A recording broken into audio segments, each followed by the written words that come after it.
Once upon a time there was an old miller who had 3 sons. When the miller died, he left his sons a mill, a donkey, and a cat. The eldest got the mill, the middle got the donkey, and the youngest had to take the cat. The older brothers laughed at him, but the cat promised that he would make his younger brother rich if he gave him a pair of boots and a bag. The owner was surprised, but fulfilled the cat's request. The cat immediately pulled on his boots on his hind legs, poured oats into the sack, threw it over his shoulders, and went hunting. In the forest, he opened the bag, threw it on the ground, and hid himself in the thickets. He didn't have to wait long. A curious hare galloped to the sack and climbed into it to feast on oats. And the cat was just waiting for that. He jumped out of the thicket, tightened the sack, lifted it on his shoulders, and went to the royal castle. The king of that country was a great lover of good food. The cat bowed deeply to him, handed the hare, and said that it was a gift from his master, the Marquis de Carabas. The king was pleasantly surprised by this surprise. The cat bowed like a real nobleman and hit the road. Goodbye. The next day he went hunting with the sack again. This time he managed to catch 2 fat partridges. The king was delighted to see another pleasant gift. For several weeks in a row, the cat continued to wear partridges and hares to the king. But he did not say anything about this to his hungry and emaciated owner. Once the cat saw a princess in the palace. She was very beautiful. The cat realized that she would be a wonderful wife for his master. And so the king wanted to finally meet the Marquis. The cat replied that they could find him tomorrow for a walk where the mills were. And he himself ran at full speed to the mill. Seeing the owner, the cat said that tomorrow he will need to swim in the river, and then his life will change. The next morning, as soon as he got into the water, the cat grabbed his clothes and hid them in the bushes. At that moment the royal carriage appeared on the road. The cat jumped out onto the road and shouted at the top of his lungs, "Save me! Help!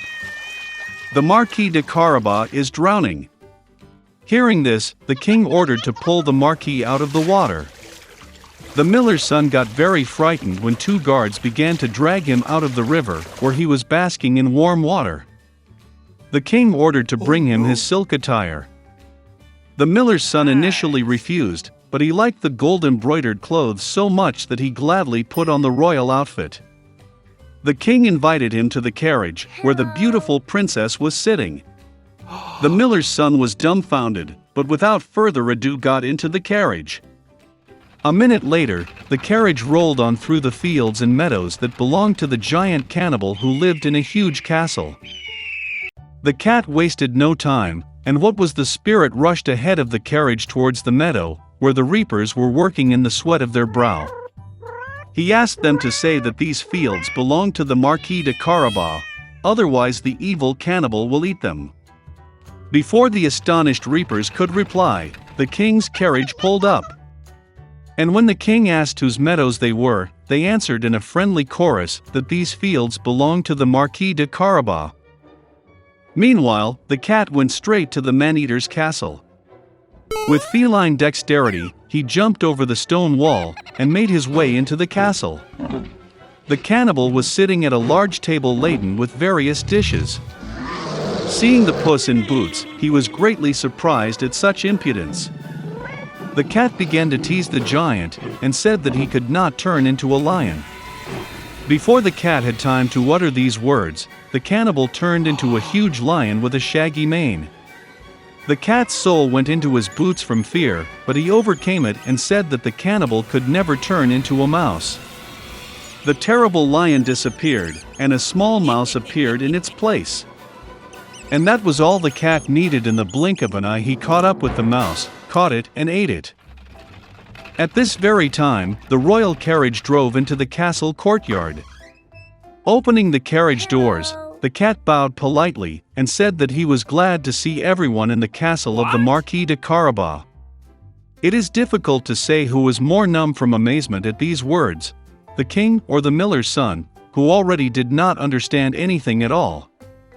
The cat took the guests to the table. At the end of the dinner, the king, having eaten to the fullest, said that the marquis was indeed a very worthy man, therefore he would gladly give his daughter to wife. The princess was happy, young, handsome, and besides, she really liked the rich marquis. Soon they played a wedding. So the miller's son married a princess and became a prince. All of them lived happily ever after, especially the cat, who proudly paced the palace in high boots. Once upon a time there was a little, nice girl.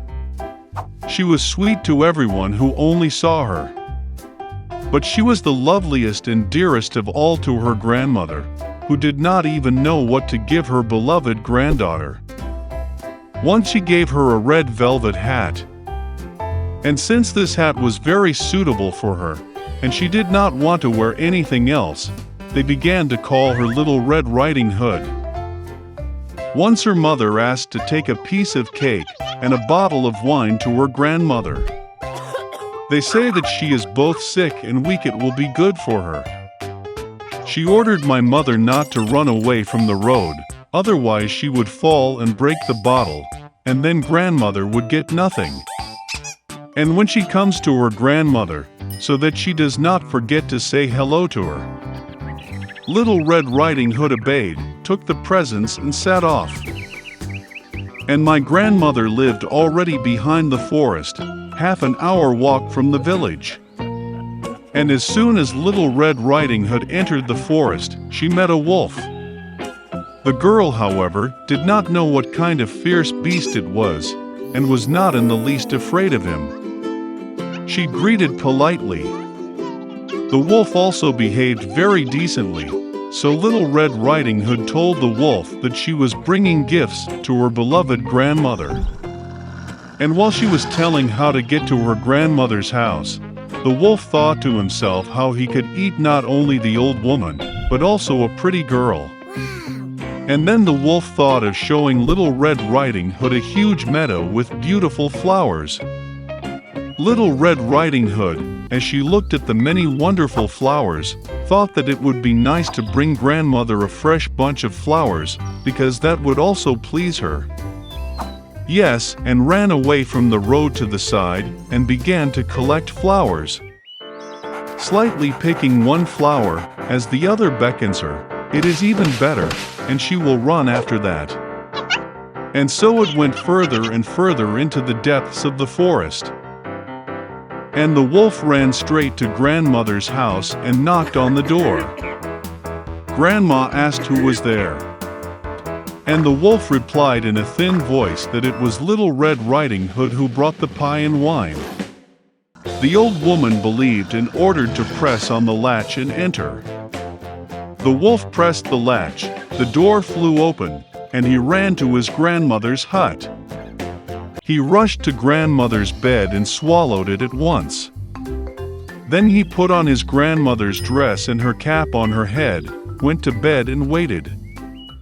Meanwhile, Little Red Riding Hood ran and ran after flowers, and when she collected as many of them as she could carry, then she again remembered about her grandmother and went to her house. She was very surprised that the door was wide open, and when she entered the room, she called out to her grandmother. There was no answer.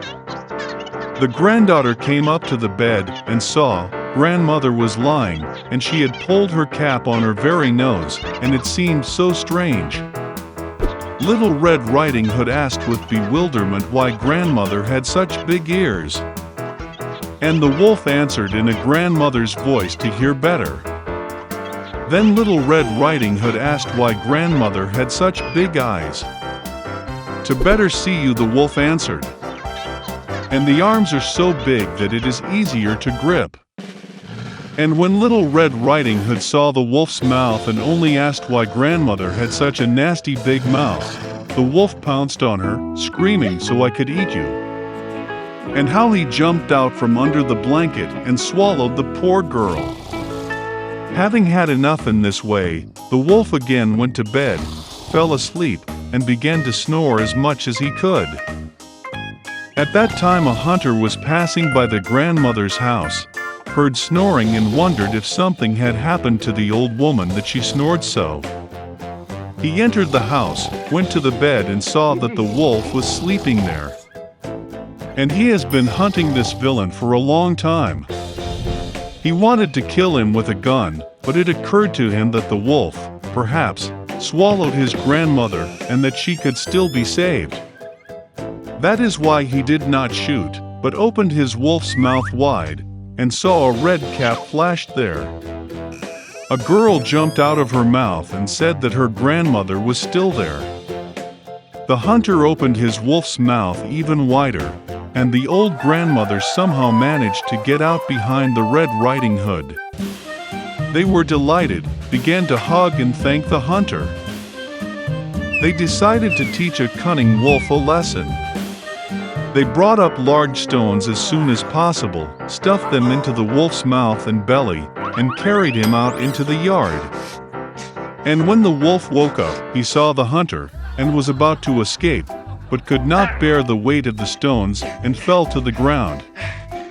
This delighted all three, while the wolf got up and barely dragged its heavy belly into the dark forest. They never saw him again. This is how they taught the cunning wolf a lesson, and Little Red Riding Hood decided that she would never again disobey Mother's orders.